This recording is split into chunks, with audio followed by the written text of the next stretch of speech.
حکم یہی ہے کہ ہم آہستہ آہستہ ٹھہر ٹھہر کر قرآن پاک کو پڑھیں. جیسے قرآن پاک میں ترتیل کا لفظ بھی آیا ورتل القرآن ترتیلا، لیکن بعض جگہ دیکھا گیا ہے رمضان المبارک میں کہ بہت جلدی پڑھتے ہیں، آیت کا آخری حرف ہی سمجھ میں آ رہا ہوتا ہے کہ بس یہ کیا کہا جا رہا ہے. کیا فرماتے ہیں ایسے افراد کے حوالے سے آپ؟ ترتیل کا جو حکم ہے جی وہ تو بلا شک و شبہ ایک اعلیٰ طریقہ ہے نا، اور عبادات میں عمدگی ہی پسندیدہ ہوتی ہے کہ آپ عبادات کو حسن کے ساتھ، کمال کے ساتھ، تکمیل کے ساتھ ادا کریں. اور ایک ہے بہتری میں بھی کم سے کم کتنی رعایت ہو سکتی ہے. جی یہ بھی ایک پہلو ہے. اس انداز کی عمدگی کے نقص واقع نہ ہو، کتنی رعایت مل سکتی ہے؟ اتنی رعایت مل سکتی ہے کہ آپ حروف واضح طور پر ادا ہو جائیں، لہنیں جلی نہ ہو، جی جہاں مت کرنا واجب ہے آپ وہاں مت کر رہے ہوں. جن حافظوں کی آپ بات کر رہے ہیں، بعض حافظوں کی، سارے سے نہیں ہے، یہ بیچارے جو نا وہ قابل رحم ہیں. یہ بھی قابل رحم ہے، ان کے نمازی بھی قابل رحم ہے. آپ 10 منٹ بچا لیتے ہیں، آپ 20 منٹ بچا لیتے ہیں. تو نمازیوں کو بھی سوچنا چاہیے کہ صرف گھڑی پر نظر نہ رکھیں.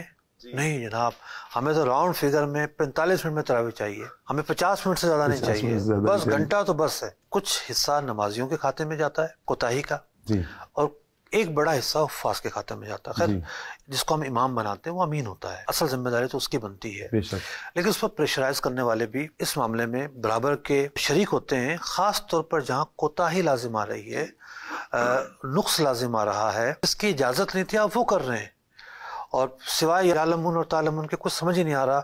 بعض اوقات تو جو ہے نا وہ لہن جلی کی کیفیت بنتی ہے، حروف کی ادائیگی کا مسئلہ بنتا ہے. تو ایسی جو تراویح ہے یہ مقصود شریعت نہیں ہے. مقصود شریعت تو یہ ہے کہ آپ قیام کی حالت میں کھڑے ہو کر قرآن سنیں.